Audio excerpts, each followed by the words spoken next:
It is with great joy and honestly some surprise that I find myself in the company of many esteemed colleagues who are recipients of the Frank A. Landee Award for Teaching Excellence.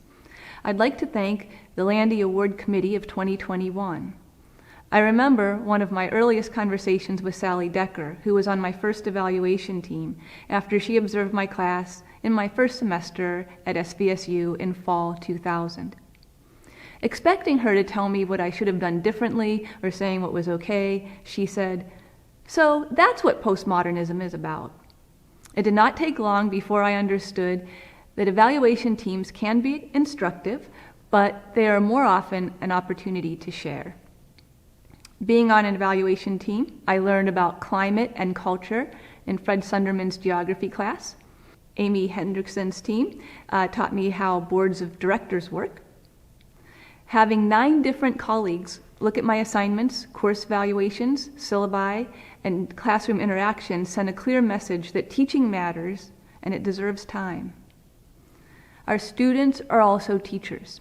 Students take the effort to ask questions in class or meet during office hours explicitly, having some specific concerns.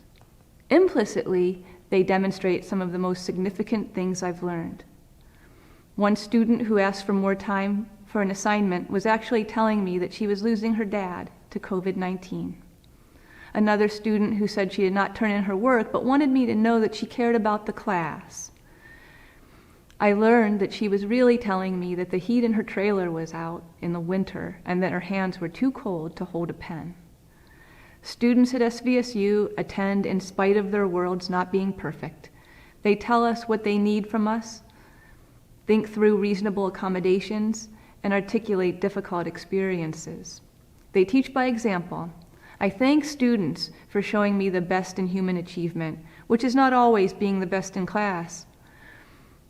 We are here for those gifted students who rise to the top of the class, to be sure, but we're also here for those students whose achievements are far more personal. Finally, I would like to wish many happy years to President Bashand upon his upcoming retirement. Thank you for taking a chance by hiring me 22 years ago.